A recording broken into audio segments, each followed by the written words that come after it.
ด้วยนะคะ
Hi, Maxi.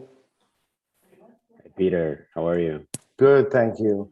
I had a chance just to quickly look through the thing. It looks good. The assignment's all good.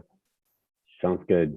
Um, yeah, that sounds great. The one thing we need to figure out is how do we review it, because Yeah. there's going to be teaming of people from different sections. So I think maybe Marika was suggesting we each of us take one of the topics of review, and in the next week we just go on Miro to what they produce. Sounds good. Yeah, however you want to do it's fine with me. Great. It probably would be good that we are also giving some time to our students to start getting them in addition to that, or in parallel, to get them started thinking about what their concept is, or to, Right. Yes, I agree.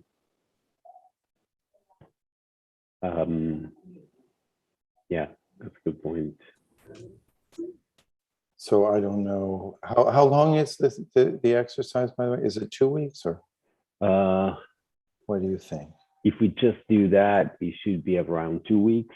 Yeah, If we mesh it with, maybe we could do, yeah, I don't know, I'm open to whatever you like, but it might be, one thought would be to do 1 week on this, then the second week, back in the teams, just to yes, see how, they're starting, so that it's not such an idea that somehow that analysis is going to give them a project. yeah. No, I think that's a good point.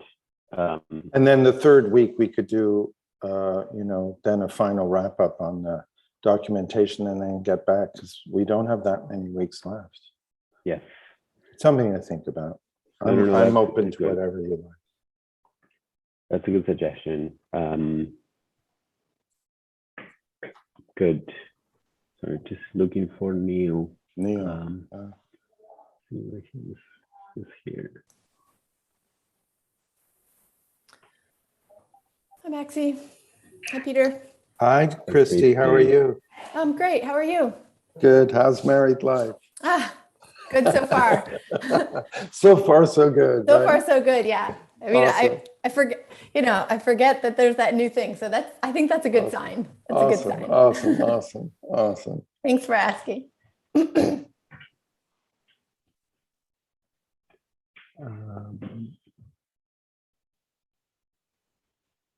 There's Neil. Hi there. Can you hear me? Yes, Neil. Hi, Neil. Hi, Neil. Hi there. I don't see How's you, everybody? Neil, though. Yeah, I'm coming in. Oh, sorry. I think so. Oh, I see you. Yeah, I see. Yeah, you. I'm here. Great. Sorry, I Great. got some dialogue boxes that confused me starting in. So, Christy, I heard you just got married. I did. That's the I talk. did. It's the talk of the town. Talk And of the congratulations. Oh, thank you so much. It was really wonderful. Great. Still feeling a little high from it. It was really great. I heard from Brett and Natasha. Yes. Yes. Yeah. Natasha journeyed all the way to the middle of nowhere, Pennsylvania, Wow. which was, where we had the wedding. It was kind of an East Coast fall. It rained, but I hear that's good luck. So it was still pretty wonderful. Cool. Congrats. Yeah. Oh, thank you, Neil. It's great to see you. Peter, how are you? I'm great, thanks. Good. So good to see you, Neil. Likewise. Really miss you. You guys are having fun with the thesis again, I'm sure. Yeah, Good. miss you, but yeah. Well, I'm here from afar. Yeah, great. No, I'm so glad you could be here today. Yeah. It's great. It's great that you're joining us, Neil. We're super excited for today's conversation.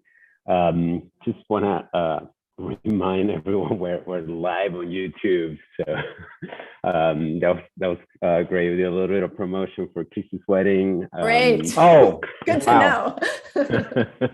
Well, it's out there now. Thank you for reminding me. No worries. Yes, just wanted to kind of reintroduce a bit the series, the one-to-one series, which we launched last week with Jesse and Nanako. We got really positive feedback from the students and faculty. So we're super excited to have today, Jonas, if my slide goes forward, Neil Denari. Neil, he's the principal and founder of NMDA.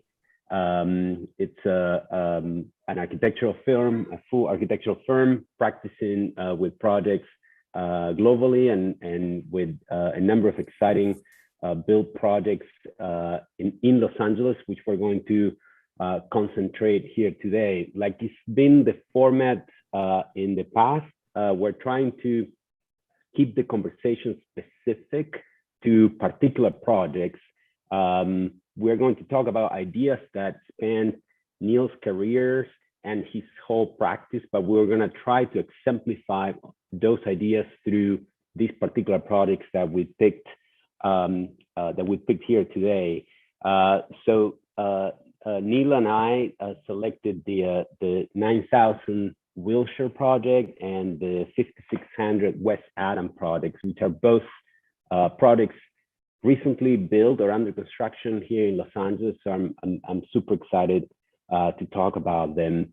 Like I did with Jesse and Nanako, I asked Neil to first do like a short intro to the project so we can help position them, understand what they are about, and then we will start a Q&A, which I encourage the students and the faculty to jump in as well, either through the chat, I can read the questions, or you can just raise your hand and ask the question yourself, okay?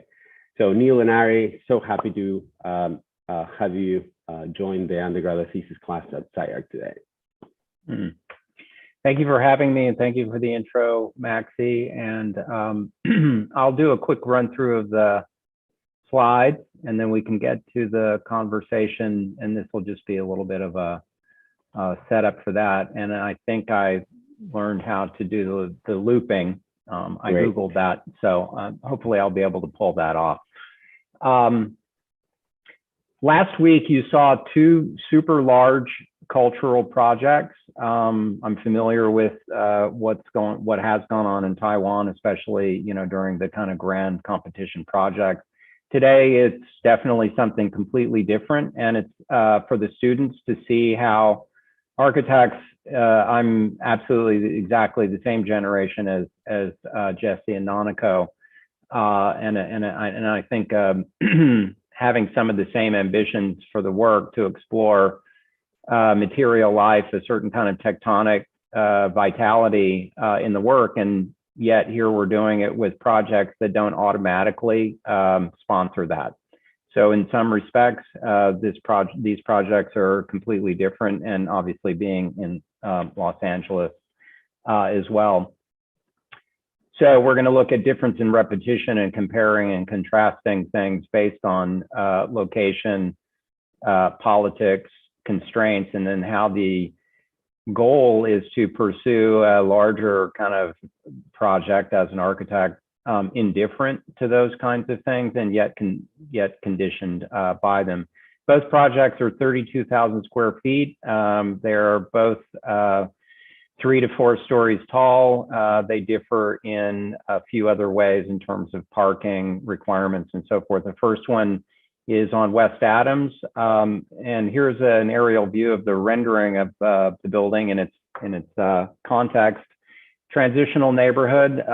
I've actually done 3 buildings on this street as part of a pretty big overall project by a developer who bought 25 sites along Adams, and questions about transforming economically, transforming spatially, transforming in terms of accessibility for jobs and things like that is always a back story to all projects. This is an infill project, meaning that the zoning has shaped the building quite a lot.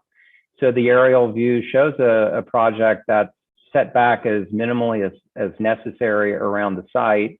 There's a big notch taken out of the corner of the building that you see here, which is driven by the need to have the electrical transformer accessible from the street and open to the sky. The project is in many respects both a lot like a lot of projects I do, where there's a vague relationship between the building as a background project and a foreground project. And in many respects, even the most flamboyant work I've done, like HL23, I consider to be both infill, background, and foreground, or standing out and fitting in at the same time.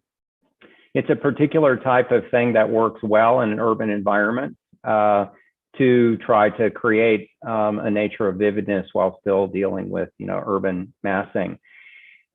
Just to set up front before I go cycle through the images, if you think about office buildings, they're essentially economic machines. They have no function in any specific cultural sense. Tenants come in, move in, and perform their work, do their labor, and then essentially change the neighborhood by their presence in a way. The building is a precursor to that. If you understand real estate, in simplest terms, it's the production of floor plate. In this case, the ground floor, the subterranean floor, the second and third floor. And our goal in this project, essentially, like an architect would face when doing essentially a project with an empty program, is to deal with the questions of the appearance and image of the project. In fact, things that in many respects architects want to do sometimes are not upfront about the nature of the image or the nature of the aesthetics of the project, because we do want to try to say that program drives so much of what we do. But in the case of even a tower, the idea of its identity is completely wrapped up in the building.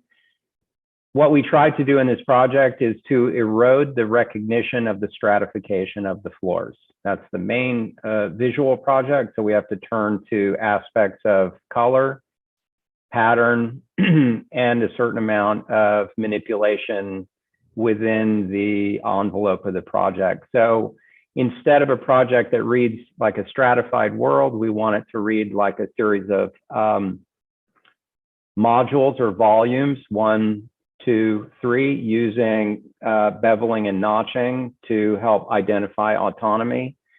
The floors and the glass are meant to be something ambiguous, like a big punched window, and they're black to try to contrast from the rest of the project. Finally, the diagonal stripes, which come from, razzle dazzle, techniques in military warfare, and also even fashion design, is further trying to disrupt the reading of the project as simply a stratified economic machine. So that's our way to, quote unquote, undermine what would be expected of the image of the building in the site. Some of those, this is the only public space in the building, though the lobby is essentially just part of the infrastructure of circulation in the building. It's not grand in any way. Through the use of perforated drywall, beveling in the ceiling, and patterns on the floor, we're just tracking the language of some aspects of defamiliarization, or at least a shift from what we understand to be the X, Y, and Z nature of commercial buildings in a way. We did entertain the project being blue for quite a long time, and decided that this would be a better project in black and white, a little bit more harsh, a little bit less inflected, and a little bit more neutral. From inside, while the spaces are empty, when you get to the perimeter of the building, you can see some of the ways in which the parallax nature, or the forced perspective, because the plan is not completely orthogonal, can, let's say, give the user some interesting shifting kinds of views here in the parallax of near and far, and the way in which the beveling works in 2D versus 3D. Here's a moment where we see more or less the street orientation and the slope of the building and plan coming. So everything is in some ways working off of the idea of the registration of the diagonal, either in graphic design, in the plan, or in the tracery of the screens of the security gates, and then even in the lighting, et cetera. So in some respects, you could say we're dealing in stroke thicknesses in 2D and 3D, in real tectonics, and in depth. A light is just a dotted line. That's all we're trying to do, and take that material and make it vital on a more poetic level. Even the kind of chevron striping of the sunlight and the shadows, while temporal, is all part of the kind of calculated effect of making the project have different visual effects than if it were just a normative slab building. And other details. It's a very simple, very cheap building, I should say. It's a straight up steel frame, stucco facade with off the shelf Conair glass and metal panel spandrel. It's pretty simple. The project for 9,000 Wilshire is metrically the same. It's 31,000 feet. It's about the same. It's a 1.5 FAR to the site. The other one is a 1.5 FAR. Here we have 4 stories of parking below. It's a bit more of an iceberg. And it's not an infill project exactly the way the previous project is. It's got one party wall, and it's a corner building otherwise. So in the block structure on Wilshire, in a very uneven development over time, because they've had different zoning envelopes attached to Wilshire, and it's changed a lot over the years. Now the zoning envelope is 45 feet. It has been much taller before. It was lowered to 45 feet to mitigate shadows falling on very expensive property and wealthy people who like to hire attorneys to go challenge what developers want to do. That's par for the course, even on a building that's as of right, I should say. The project is, here's the state of it now. This is obviously, it's a cast in place concrete building all the way through. Previous project was a steel frame building sitting on concrete substructure. This is a concrete moment frame. We have deeper beams, no diagonals. We wanted it to be a more heavy sort of European building at that level. And at the same time, the metallic skin and the flush glazing is meant to be a counterpoint to what is otherwise a very, very straightforward and pretty heavy gridded moment frame building. We've done a lot of work to liberate the mass of the building away from the building to the west, which is a 6-story opaque storage building. So you can have a storage building on Wilshire, or you can have an expensive office building falling right next to one another. That identifies the kind of uneven development over time. Of course, it's expensive real estate today. This is a building that, while serving the same purpose as the previous one, this is a high-end envelope. It's a high-end project that obviously works within its kind of marketplace. Both projects, in many respects, with the clients, were, you can do whatever you want. That was the kind of, let's say, freedom afforded, obviously within the constraints. We have 45 feet and height limit. So we liberated most of the top 2 floors away from that building to essentially make a garden or a slot. It has to be a party wall building on the first floor, and then you can see to the east, we have a 10-foot cantilever here and another 10-foot cantilever here. So we're moving the massing, we're moving the floor plates around. And what's interesting about this project is I show you this photo, this drawing, famous drawing by Mies of the Reeser House, which was unbuilt and planned for Jackson Hole, Wyoming. Famous drawing, showed 2 columns and glass, but otherwise the project is about capturing the view. My clients ask me more or less for the same thing. We don't want anything to interrupt the view. So we had to make a horizontally glazed project. Some aspects of these projects, based on constraints, start to design itself. So this project is not about walking into the middle bay and having a core or a lobby in the middle of the building. That's what you get in a high-rise project, not in a low-rise project. So in fact, the lobby is off on the side street. The main facade has a large commercial space to it. So both projects, the lobbies are just like small machines. They're not grand or grandiose in any way. And carving the parking down into the south side of the site was what happened.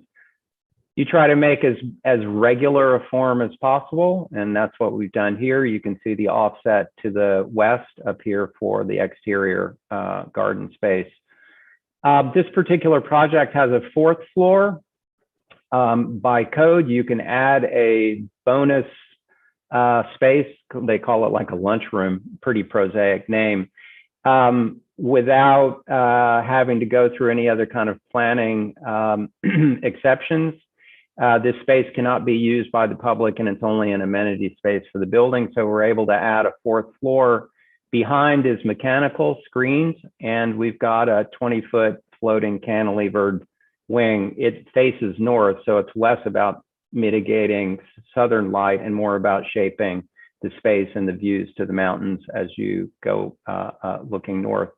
So the glass building is pretty hardcore, and apart from not having anything to do with screens or brise-soleils or anything like that, we're using high performance glass. Our clients then, said we should explore architecture as much as we could. Here's the 4th floor terrace lunchroom. The section looking to the west, it's almost equal parts superstructure as substructure, which is very typical for these kinds of projects. The view of the upper terrace shifts from dark purple into this kind of pure white space. Just one word about the color. We went through various iterations on this project. We did a white project, we did a black project, and we did a silver project. Black, white, and silver being the colors that we would associate with modernism, especially with Mies, who did, white and black buildings, generally not silver projects. And after perhaps, getting some feedback from the clients and also from the city, we decided to try to make a color which would, I think, respond to something that I heard the city of Beverly Hills talk about, which is, we're so happy NMDA is doing a project in our city. We want to try to promote the image of Beverly Hills as sponsoring great architecture, as opposed to sponsoring the weird, banal lives of famous people. So we took purple. I showed you, this is the Kohinoor jewels in England, and dark purple is a pan-cultural color that suggests, on the one hand, in the West, royalty, and in the East, another kind of high status. And so this project, on its color level, is meant to speak to, in a let's say, in a very I don't know, modestly coded kind of way, the idea about a building status within the city. Plus, we also know there's no other purple office building on Wilshire, so we already are going to stand out with that. There's a historic building on the site. We have to cut out part of the frieze. It's been demolished, of course. It was built in 1927, and we spent a lot of time in planning, going through the environmental aspects of what did it mean to take down a 1927 building. It's very modest, just a cafe, but it did have historical material in it. So we're going to save that in the lobby. There's the overall view of the building. Just an exploded axon on the construction system. We use conic surfaces to transition, at corners. We use the fall off of metallic paint to make those conditions sort of read in the light.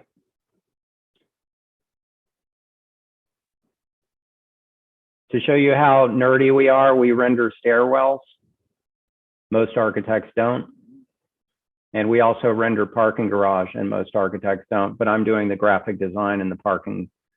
So parking lots are sublime to me. So we go ahead and render them. Puts a little strain on the budget, but we go ahead and do it.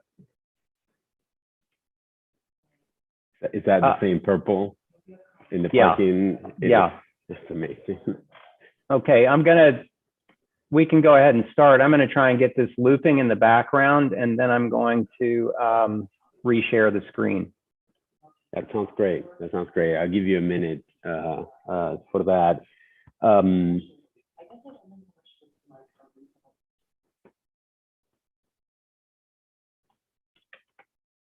See if I can do it.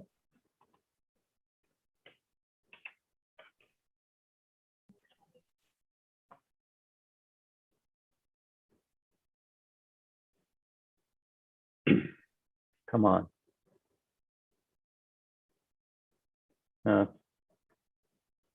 Is it working? It's not working yet. Edit preferences. Oh, loop after last page. Try that.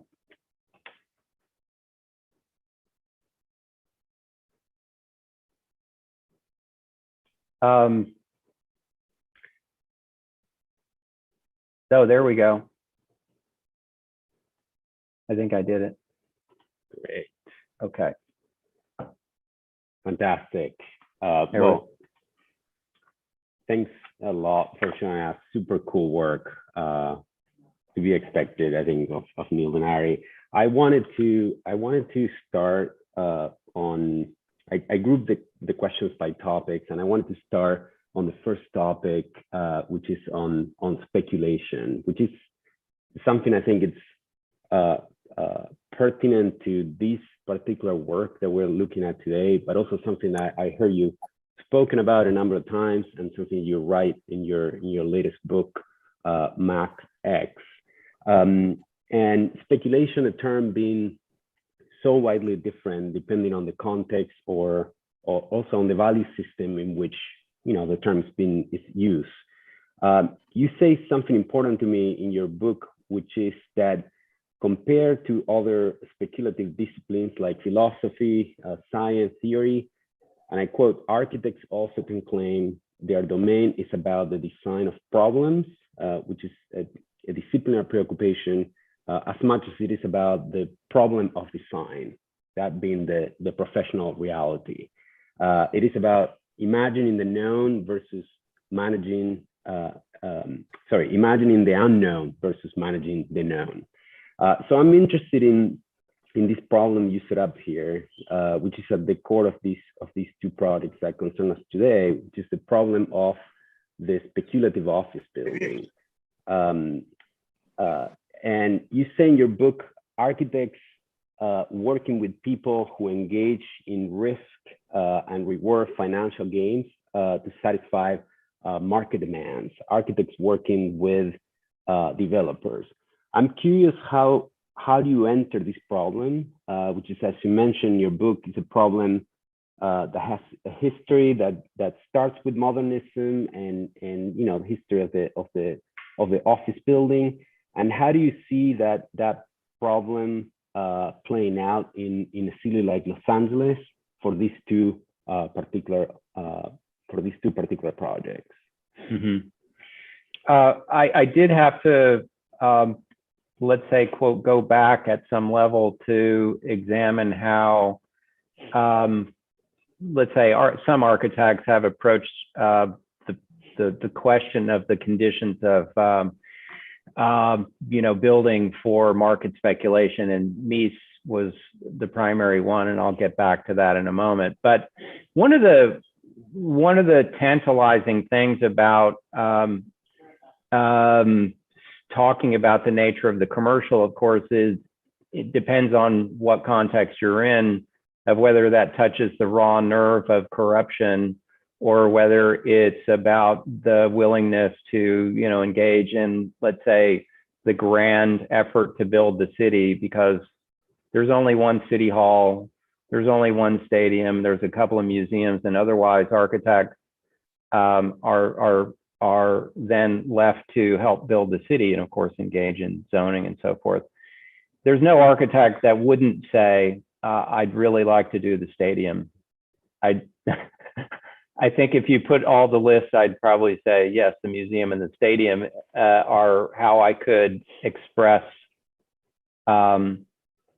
ideas in space because of the, let's say, the design opportunities that one is afforded. So choosing to take projects that fill in gaps and holes in the city and so forth, you know that you're going to be working in parallel with, let's say, somebody's management of their own ego, meaning the client, which can range on the one hand from an ego invested in maximum profit all the way to something where emotional and cultural factors, the kind of psychic investment in a project, you know, comes into play.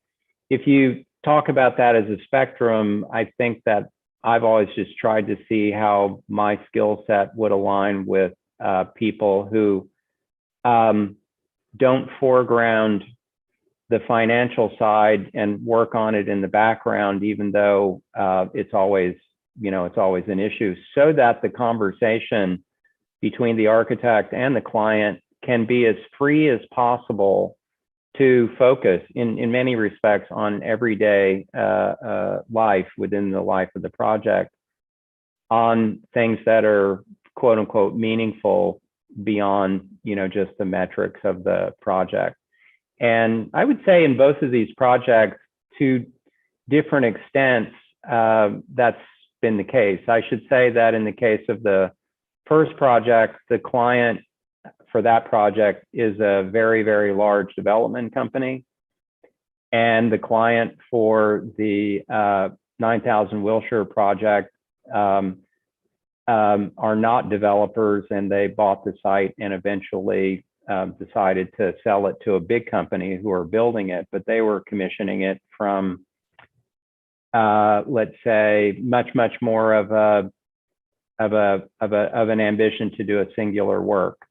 So you can probably see where the constraints already come into play in terms of budget, in terms of value, et cetera, et cetera. So I think the answer is just trying to quarantine, to use a term we all know, the money side and the harder core aspects of it, so that we can inhabit, you know, just the space of what we can do in the project. And as I said in the little preamble, that's where the issue of, let's say, what I'm trying to do, which is more or less produce difference, and difference starts to take on two values. One for us in our community, because we don't own or operate this building. We think about it as it transforming space and adding something to the conversation on architecture.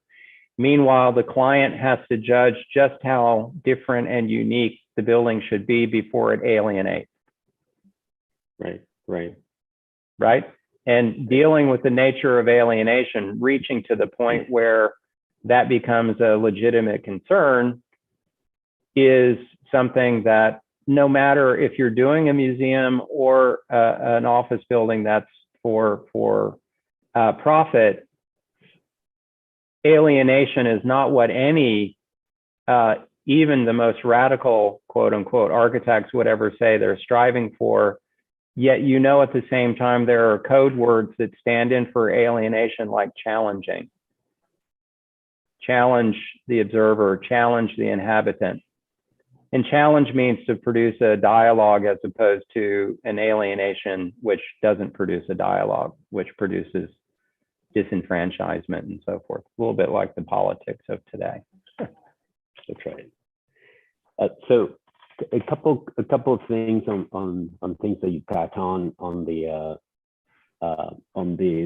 description of the product. So 9000 Wilshire was a product that was because it appears more of a kind of full product with interiors and obviously the rooftop restaurant, whereas the West Adam projects, it's more of a more like very minimal fit outs and not necessarily core and shell, but close to it, right? Is that correct? Yes. Okay. Yes. Good. And then just to compare and contrast. So you said in 9000 Wilshire, the uninterrupted view, right? Like the continuous mist, windows or like floor to ceiling window. That was a client requirement. And in West Adams, that wasn't specifically a client requirement. So there was an opportunity to perhaps play with the massing, play with the blocks. Yes, that's a good point. And it was one of the major differences between the projects. And I had been working on 9000 Wilshire. I actually, for the students, you'll be shocked, but I began the project in 2011.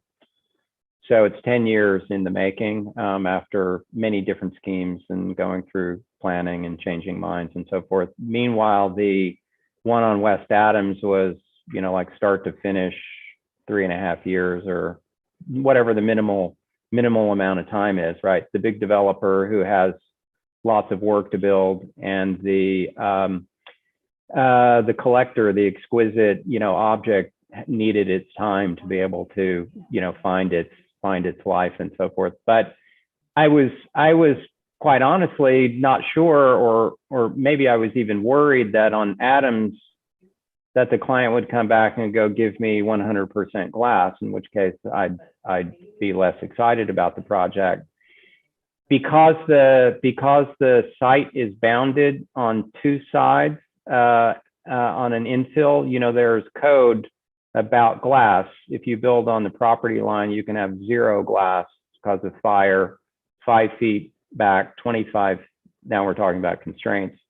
10 feet back, you can have 50%. So we're set back 10 feet, and that allowed 50% of the surface to be glazing, which then, got us into the realm of kind of larger punched windows. And so the idea of the large punched windows on the front of the building, and then they kind of step back, turn the corner, and begin to dissipate. In fact, the beveling and the striping of the building goes only one bay back. Right. And then it essentially dissipates like, ripples in the water, because it's got less effect visually to the street. There's an economy to that.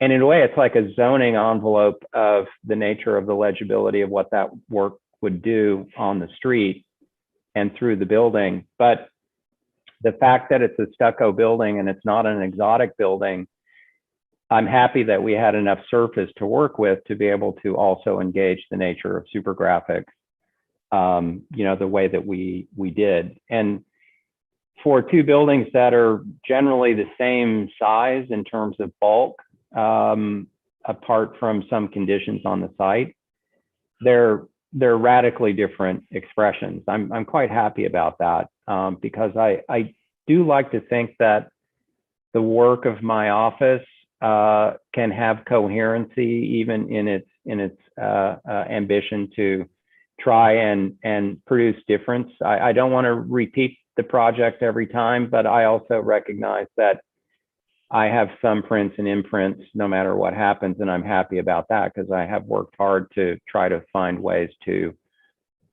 produce a certain amount of signature, even if it's not the pure rubber stamping of it. I hope that comes through, especially if you see it in the context of a book like Mass X, where you've got 50 projects and you can just see things tracking in and out. That's right. No, it definitely comes through in the book. And I mean, that began to touch upon what I was going to ask you next, which was on constraints.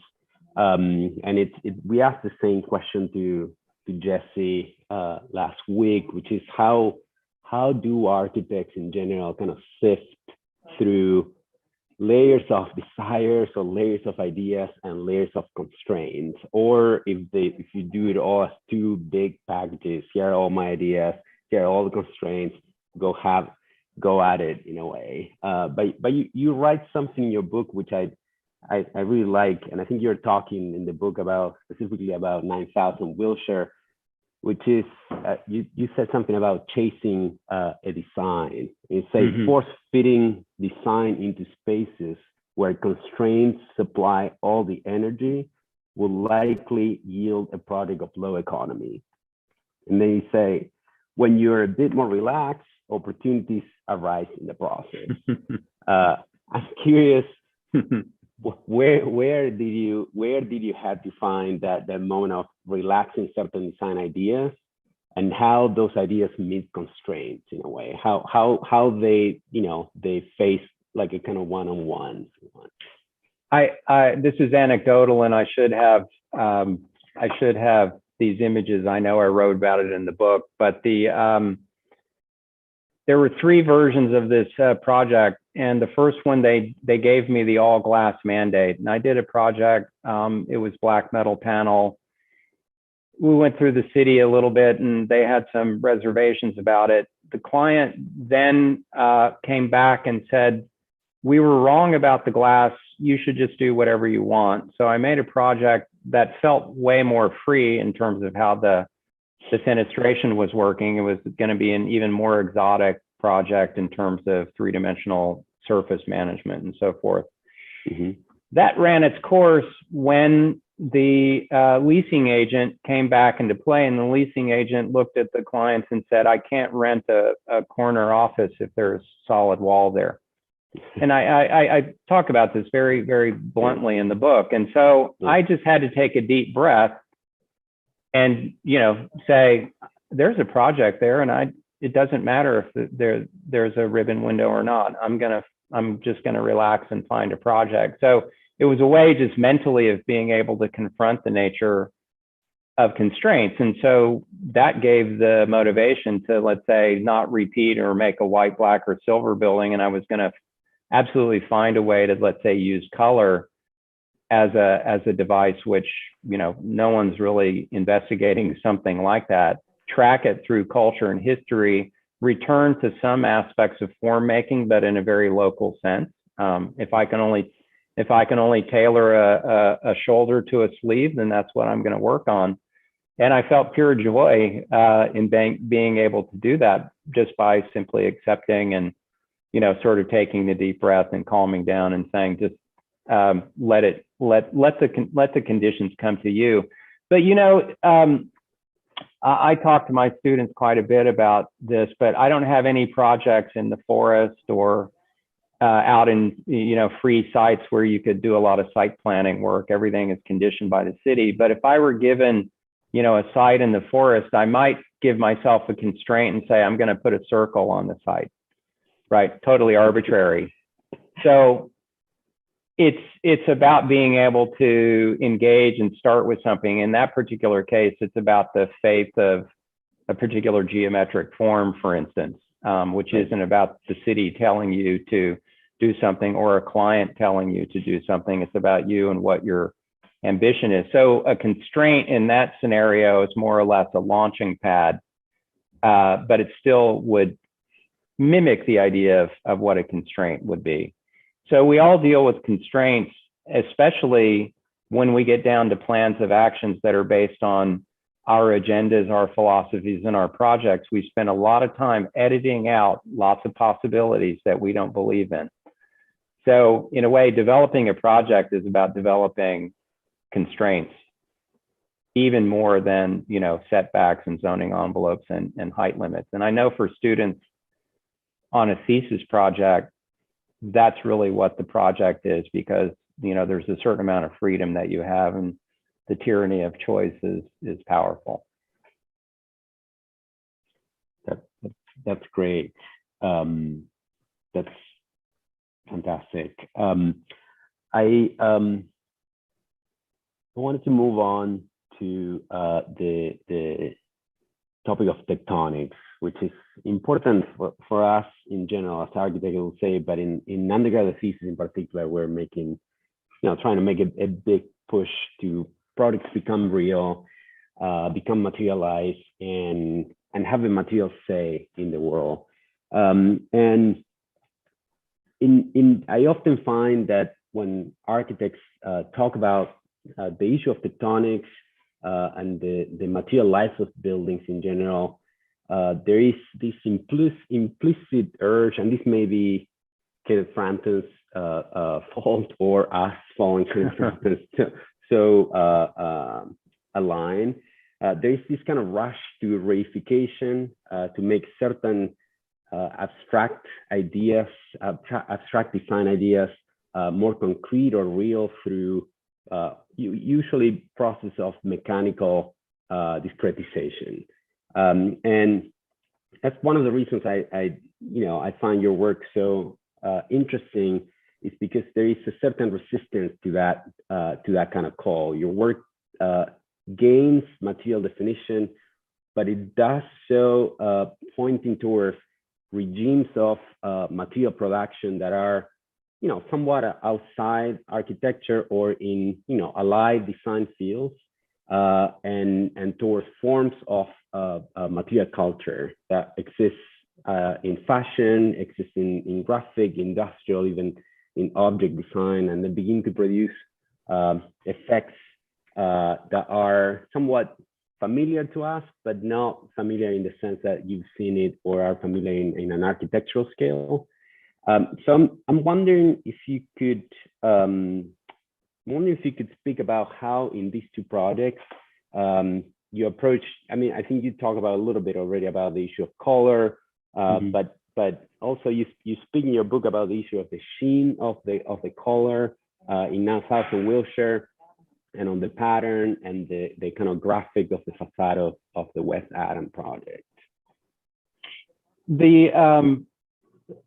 I think some of the reverse engineering I've done over time in terms of, let's say, curiosities and areas of focus that somehow I've always naturally had. And I think that just going back in time, even to when I was a student, where, I loved and still do, high-tech architecture and its standard, delivery of things, but at the same time, have always been connected to something like graphic design, wholly different medium on the one hand, and questions of language and legibility of language, or deferral of information versus immediacy of information, and even what information is in the semiotic sense in architecture, has just been a long-standing kind of fascination. It's gone in and out of let's say, favor in architectural discourse, especially with the rise of, say, Baudrillard and others in the 80s, and talking about the nature of communication. I do believe that the work has that, but I think this is also a bit like non-narrative narratives. I'm not trying to say anything specific or make it look like anything particular, yet let's say the effects of graphic design in the case of 5600 Adams, actually, if you walk down the street from east to west, because the building is a bit on an oblique, it goes from being tectonically very deep to almost like an unfolded facade. And so it's almost just like the idea of a project that could exist in the flat and deep domains at the same time. And the graphic design on the building accelerates them. So on the one hand, on the more oblique corner, you see the stripes really mark a corner, and you can read it also because you have a shade side and a bright side. As you go down the street, they just start to flatten out. And those are purely optical effects, maybe that I've learned from certain artists, whether it's like Larry Bell, who's an artist from the California school, working in glass in the 1960s and painting stripes on glass, and seeing how the effects of the opaque and the transparent work. Those are all things that are embedded in the project, but I don't expect the public to read that, and B, I don't even expect a deeply literate public read it in the obvious or literal sense. There's vague ways in which one does that. On a conceptual level, coming to today, what I try to say, or what I do say about what my attempts for the work are, to try to get between the nature of the body and mediated space, almost like I say, I like to slip my architecture between you and the phone. Not to make you forget about the phone, because the phone is pretty important and, you know, it's informational and distracting. But I think that architecture in what I do tries to become a medium of communication. But I would say, for instance, 9000 Wilshire, it doesn't flatten, it doesn't produce those kinds of graphic effects. It produces effects of material life and surface more, because of metallic purple paint that looks more like a crumpled, you know, satin piece of fabric, where you read joints and you read corners and so forth. So we've got a completely different set of effects that are going on there. But especially in office buildings, where after you've satisfied the you know, the project from a, let's say, the real estate machine side, that's what one is left to do. That's why I think it must be interesting for the students to hear and see this, let's say, in contrast to the cruise ship terminal and a cultural institution where you have thousands of people, you have their icons in the city, they're on postcards and all of that, and otherwise two buildings which are just kind of on the corner, you know, in a city. What they're trying to do is completely different. That's right. That's right. I'm curious about the behavior of color on some of the surfaces, in particular in 9000 Wilshire, which are things that I've seen in some of your products, where the geometry changes and the material, in this case, it appears like metal produces a sheen. The color begins to behave quite differently over curvature or over folds and so forth. Have you guys been able to produce mock-ups for the soffits and facade of 9000 Wilshire with this particular color? We don't have geometric mock-ups. We've just done a lot of research and study with PPG, who's providing the paint. It's a very durable 4-part, highly industrial paint system, you know, that comes in components. And so I'm essentially like, you know, like going to the fabric store trying to find the right fabric, or talking to the factory and going, I need a little bit more thread like this. And it's super nerdy and very, you know, fun. So that's where we're at. Once the project gets out of the ground a little bit more, we will start working with the facade contractor to look at both flat and obviously the curved surfaces and set them up in the light, mostly to test to see how, you know, what kinds of hot spots are created, how divested or blanched of the purple the panel becomes. In other words, how white it gets in certain kinds of light versus how black it gets, you know, at night, for instance, because we don't want it to turn completely black at night. We know the ambient light and so forth. We want a registration of that. So PPG has been really good at you know, working with us on it, just because they're going, well, we don't know anybody who did a purple building before, so this is really fun. That's cool. So you know, once we're doing that, the mock-ups won't be on site, since the whole building is taking up the footprint. They're going to be in the factory in Gardena, where the panels are going to be made. That's great. Yeah. Great. I want to ask the students and my fellow faculty if they wanted to jump in with all the questions for Neil while he's here.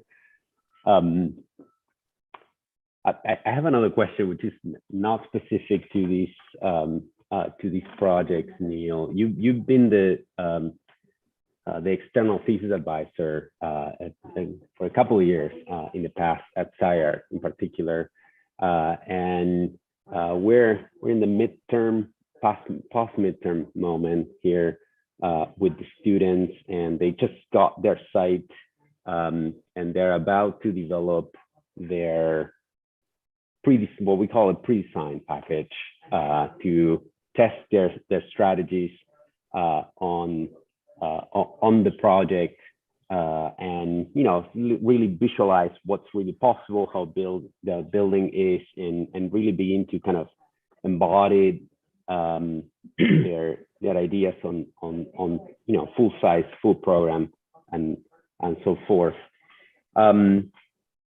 You teach thesis as well at UCLA and together with Option Studios. How do you see the process of beginning to kind of visualize like a kind of proof of concept at the scale of at the full scale of the projects, that initial kind of jump that requires one to bring their ideas to site and begin to kind of manifest, understand FAR, understand constraints, understand the possibilities, understand scale, and so forth. I guess the question is, how do you see that in playing out in students' work usually, or and in your own work as well? Right. With regard to these projects, the history of both international and local work of what do you do with an envelope of a project which has program around light and windows. They're not loft buildings and so forth. So there's a long history, and you can see everything on Wilshire. So clearly I had to study, like anybody would, the territory in which I knew that I could find free space to examine, and so it inevitably leads to applying things that, of course, I'd already been working on, whether it's geometric devices about the corner problem in architecture, of which my little conic transitions are just one among the millennial of working on the problem of the corner, or the problem of the ground plane. And I remember those were some of the conditions of a few years ago in SCI-Arc thesis about aspects of ambiguity, the ground plane, et cetera. And it was a way, I recall, to get students to connect to the nature of time-honored, problems in architecture for which there's no answer, and there's only, sets of possibilities. So framing, the ambition there is important. The one thing for the student, of course, that's challenging, that's different than a mature architect, is I have my ways of working. I have my workflows. Those aren't in question. I employ them, as I do. So fundamentally, the question is, not how to do it, but what to do it, what to do. And I think students are still engaging in the question of the nature of production. And I believe that it's important, and I think that the thesis has tried to do this as well in SCI-Arc, is to try to find ways earlier on to identify modes of production and ways of working and workflows which would obviously be tailored to the ambition or ideas of thesis. So how does rendering and texture mapping affect your project from day one as opposed to in March?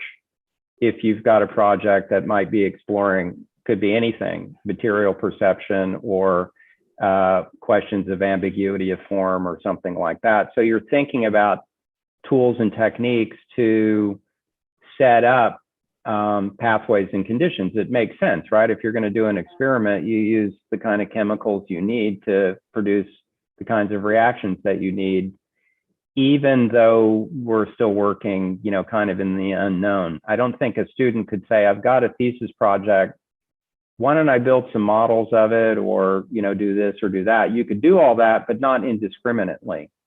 And so I think the tools, workflows, and essentially it's a little bit of a referendum always on process in relation to what one might premeditate as an idea, like I'm interested in blank. And I think we all know that from doing thesis about what it is, even in terms of deliverables that you might try to concoct or put together, and whether it's across the board or super customized, you know, for students, like everybody builds big models or everybody does this or that. So I'm drawing a distinction between my ways of dealing with production and workflow, which are that they work across the board. I don't shift wholly. That's just what mature architects do. It's you know, sort of the language of working, but each time it's still about trying to frame the problem around some set of possibilities.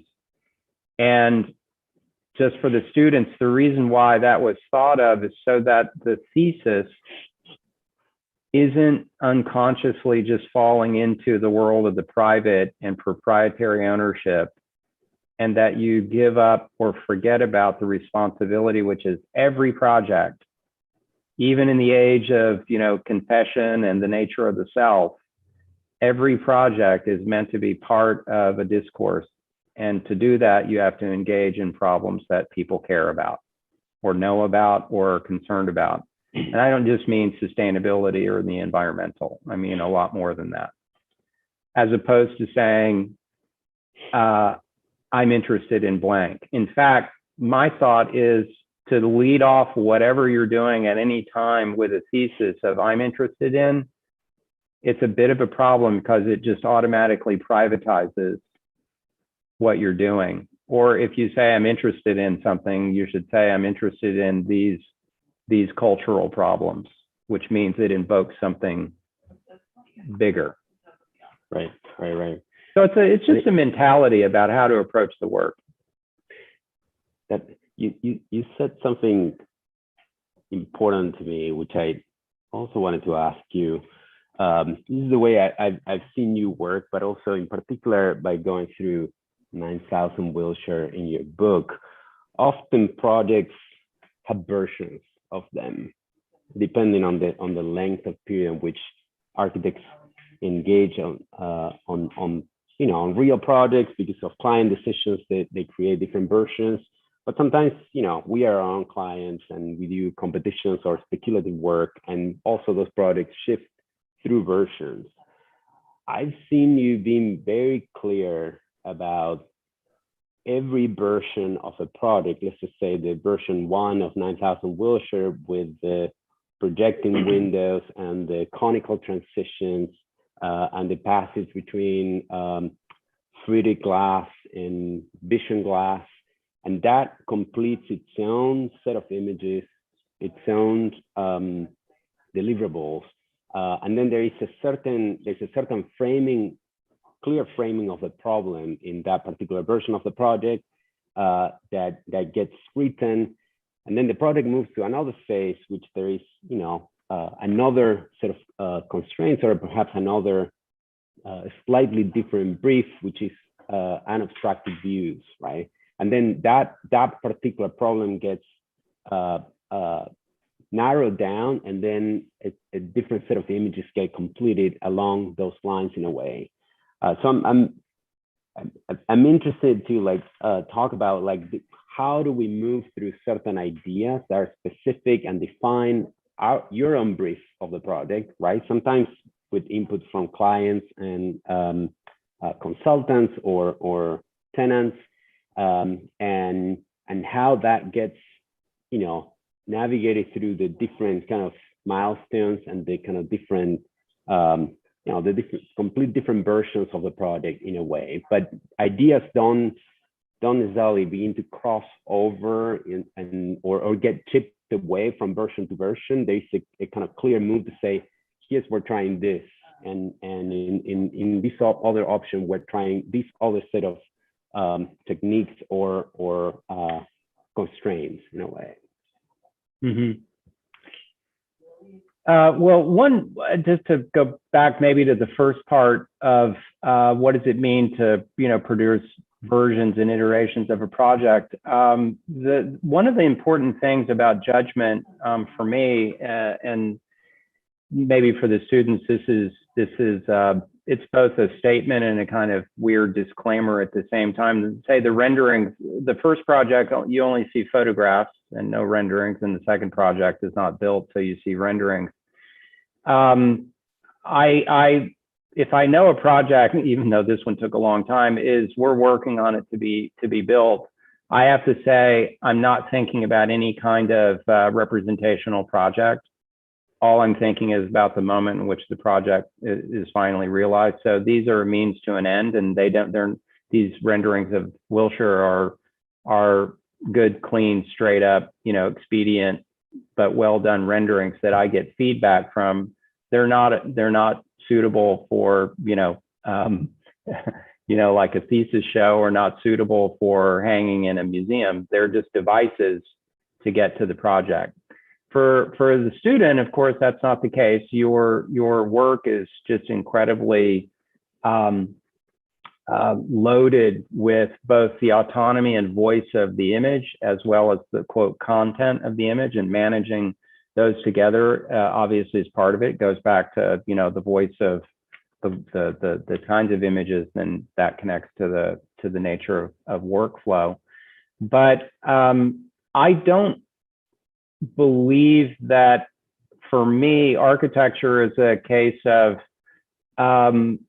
phased sets of decisions that you move on from and go forward with. Like, okay, the massing of the building works, and then a few months from now, we'll think about maybe what the color of the building is or what the skin is. I can't operate that way. I can't operate in that kind of deferral, which is from the abstract to the precise.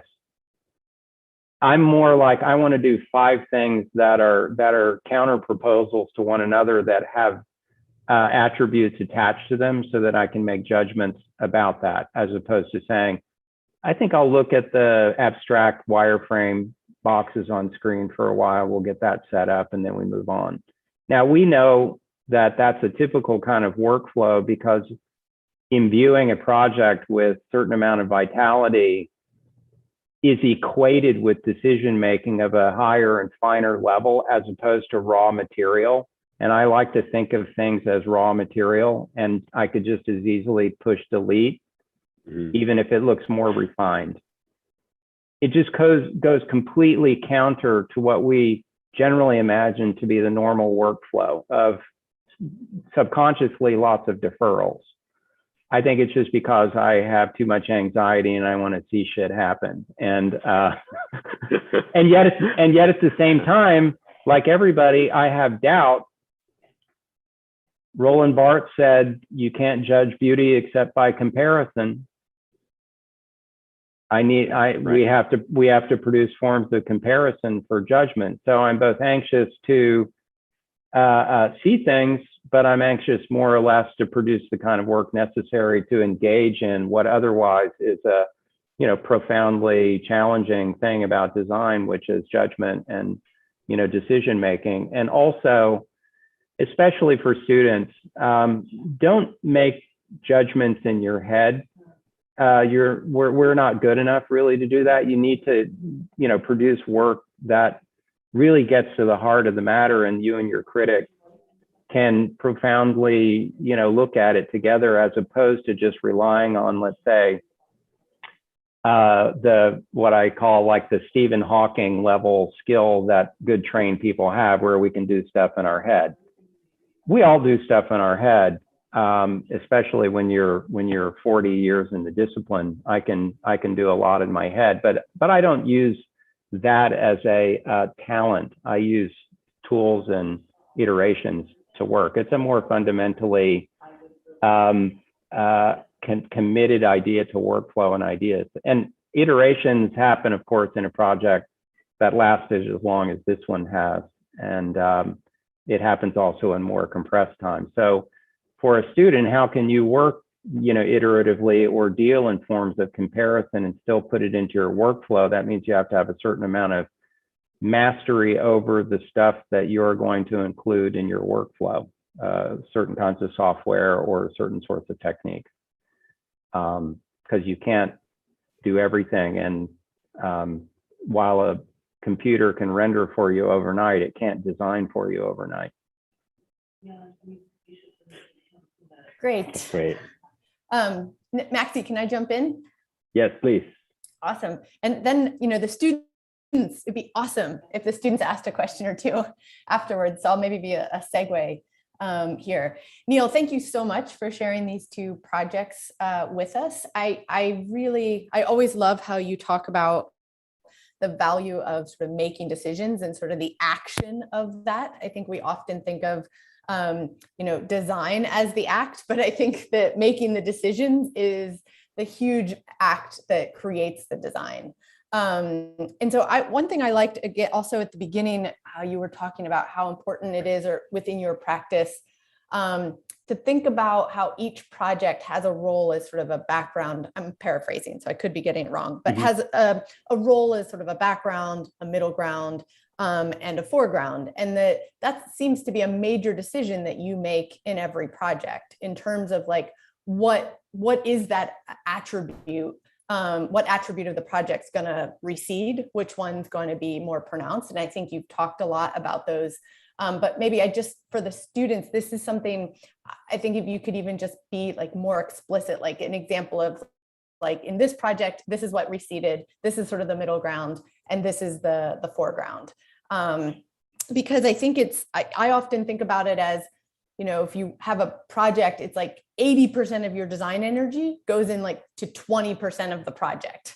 I'm not sure if that's exactly the way you think about it, but this idea of, where design energy goes in when something's being designed as background versus the different type of design energy that goes into it when it's being designed as foreground.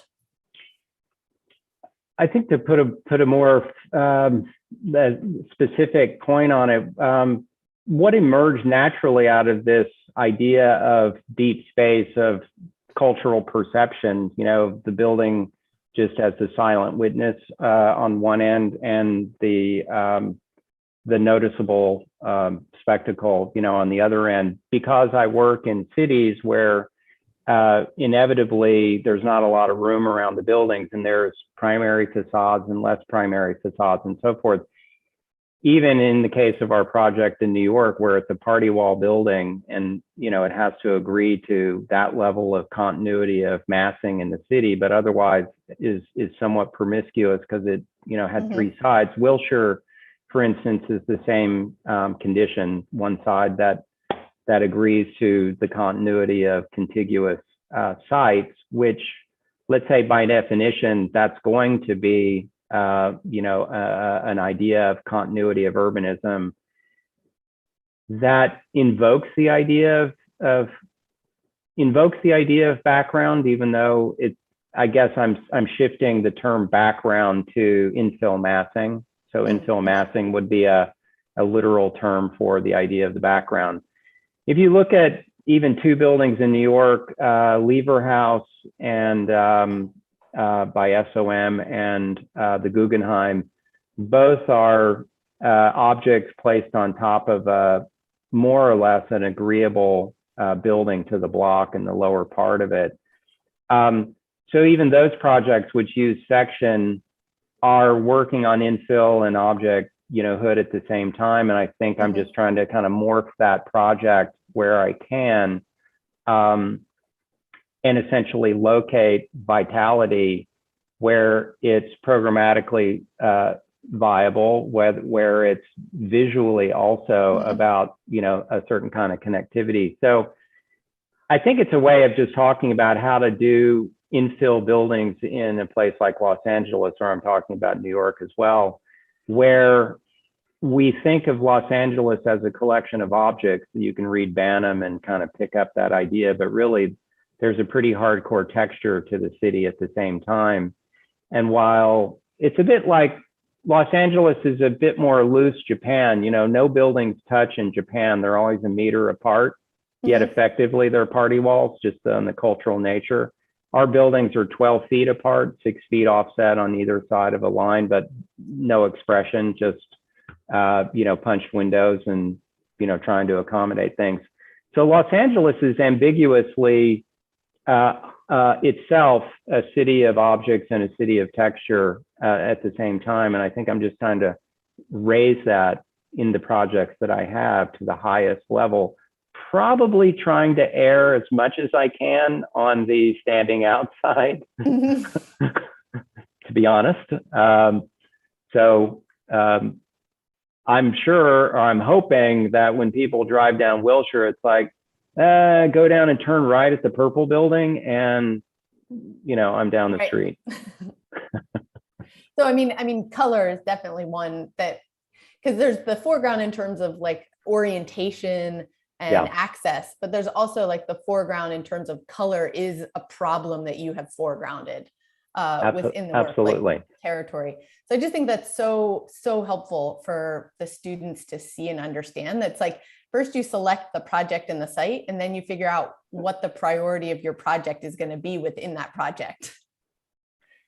Yeah, and I should also say, based on iterations, for every scheme we do, let's say like the one on atoms, from the very beginning, for every massing scheme that we did a white version, a black version, a blue version, and an orange version, just to test the chromatic, you know, where we are in a chromatic spectrum. No decision, and let those play out. Yes, it means way more images, and we're not even doing it in Photoshop. We're actually changing the color and set up different things, just to see in general, light building, dark building, chromatically vivid building, desaturated building, because we know it's going to be stucco and we know it will be painted. In the case of Wilshire, I wanted it to be a metal panel building. I didn't want it to be a stone building or a brick building or a masonry building. It was just totally premeditated. So it's gonna connect to the nature of color from the very beginning, and that inevitably tracks through all of my work, which is, I don't know, just been something.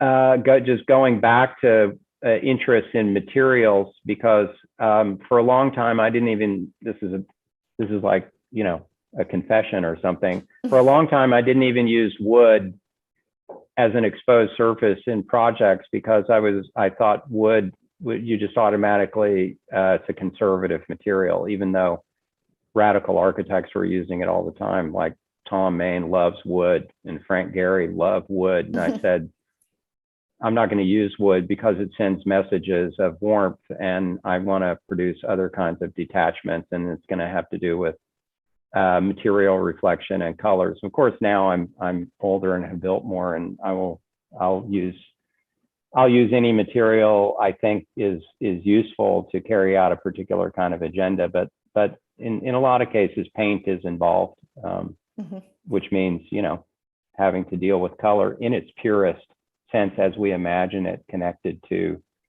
you know, fill in Illustrator, choose color, put on object. Awesome. Thank you. Maybe the students have a question. Hey, Neil. I mean, Hi there. I feel like graphics and commercial projects is a trope, and there's both good and bad graphics. I'm suggesting that you do good graphics primarily because it's something you've worked on for a long time. Like the work of you and Richard Massey and Gyroscopic Horizons. I guess what I'm curious is, like, how has graphics become something you've continued to work on? And as like a thesis student, how do you set that trajectory for the continuous project, or, you know, even a practice as an interest that you can see across multiple skills? The main reason why I think it has almost inexhaustible possibilities comes from the fact, going back to the architecture between the phone and you know, your body, more or less, when we don't notice it, we're just immersed in the nature of what we would call graphic communication, whether it's the illusion of depth on the phone or typography in websites or signage in cities and so forth. I think we all know that. Unconsciously, we generally would say architecture stands apart from all of that, and everything else that operates at that level is some other kind of infrastructure. And buildings aren't infrastructure; they're monuments, and you know, they're in a certain medium. And you know, it's like back in the day when the telephone book, you know, was a big object, and the most talented graphic designers, like in Holland, designed, you know, the telephone books in the 1960s and 70s. Yet the telephone book is just a piece of infrastructure and it's not noticeable. I sort of feel like there's a telephone book somewhere in all buildings. In other words, that there's a mode of communication that is, in essence, about a medium that today we have more reception to the world of 2D. So to try to, in a way, have architecture or find ways for architecture to engage in a slippery, or trying to make the medium of architecture a little bit more slippery as opposed to resistant, you know, that's fast and cheap. And my thing is old, heavy, and expensive. To break down those kinds of binaries, and also to do it around the issue of, you know, can you make a cultural institution out of an office building? Oh, that doesn't sound like that works, because office buildings aren't cultural institutions. Historically, Seagram, we would say, is a kind of cultural institution. One can aspire to that. But I think that the continued investigation through different means of what the graphic what graphic design is and how it plays on architecture is because whether the book killed architecture, or whether cinema killed photography, or whether the app killed the museum, all sorts of successive levels of the power of media have continued to operate on, if not threaten, architecture. And why let architecture just be seen as something under siege and constantly under threat? I've just flipped that whole thing and said, let's make architecture try to participate in that discourse. That's effectively what MassX is about. And that's what the whole project is about. It's many ways to think about the nature of mass in relation to media. So it's a perpetual interest for mine, and I'm just going to continue to try to find different ways to work on it, as opposed to saying I'll just paint stripes on every building. You know, that's one way of doing it, but that can't stand in for everything. So the nature of flatness, the nature of the illusion of depth, the role of color, the panelization of a building, thresholds and deep thresholds and things that involve layers in time. Those are all things that if I weren't talking about graphic design, one architect might say, I do all that. Well, you do, but I just happen to do it in a super conscious disciplinary way around the graphic. So anyway, thank you for your observation.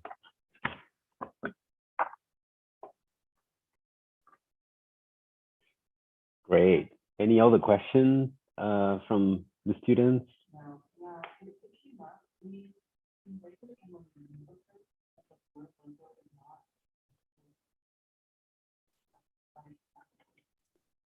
Let's get one or two more.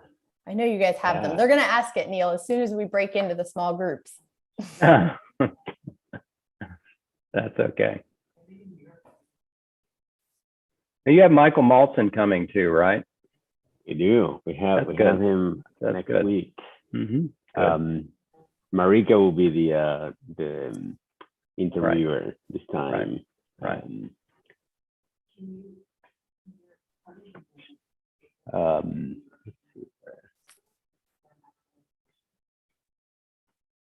Yeah, it'll be interesting to see the continuity and break between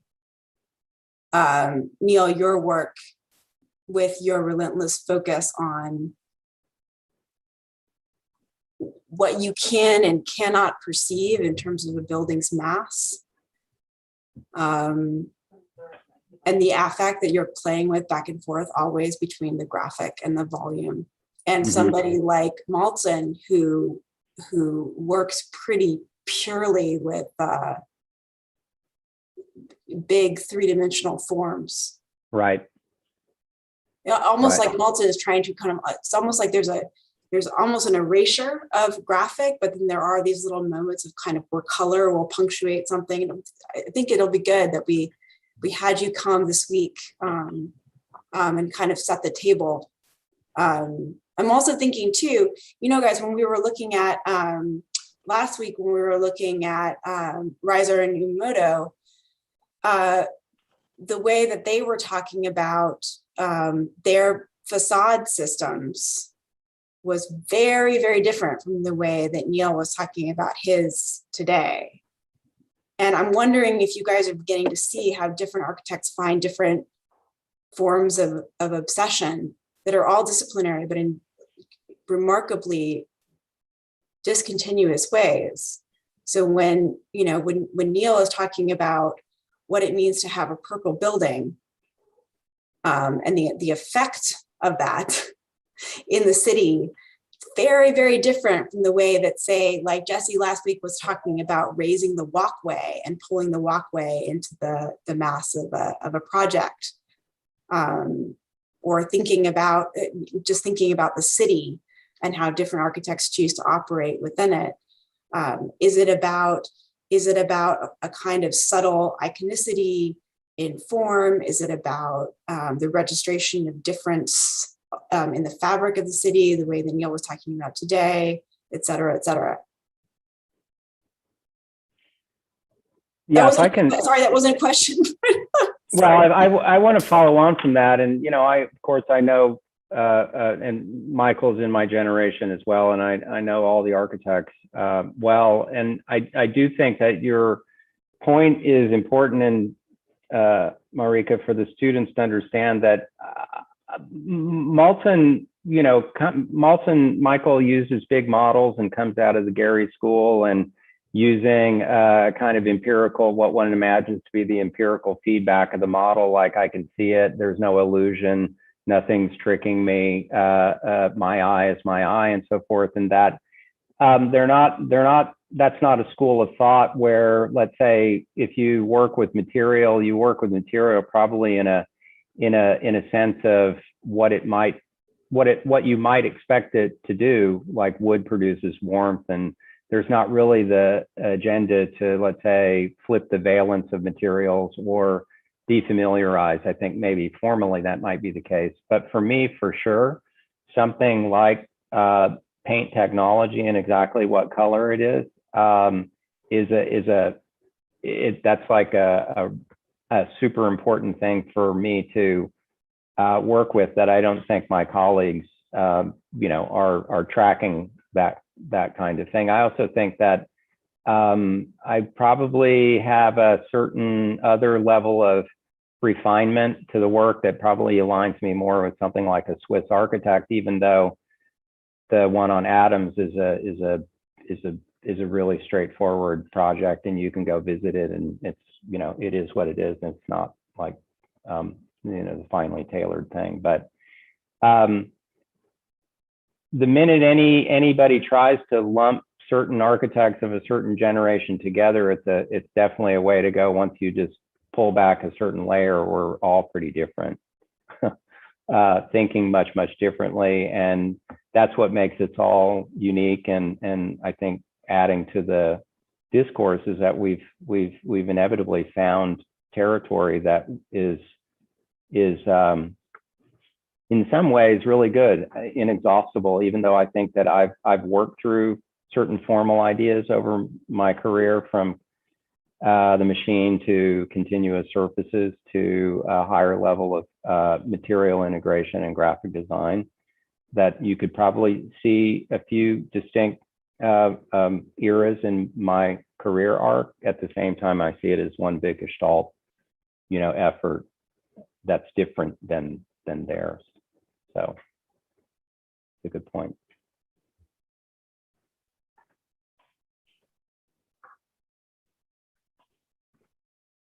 That's great.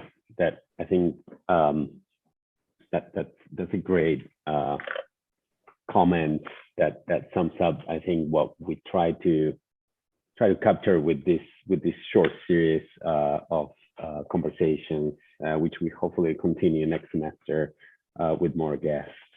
But I wanted to thank you, Neil, for coming here and for always showing us beautiful work and talking passionately about them to us and to the students. It's always great to have you come visit us. So thanks so much. Thank you for inviting me, and good to see my colleagues on the thesis committee, and good luck to the students, and I'm sure I'll see your work down the road. Definitely. That was Thanks, Neil. beautiful, Neil. Thank you very Okay. much. Awesome. Thanks, everybody. It was great to see. Awesome. Thank you, work. Peter. Beautiful work, Neil. All right. Thank Bye. you. Take care, everybody. Take care. All right, so we will jump to our individual sessions. Let me stop the YouTube.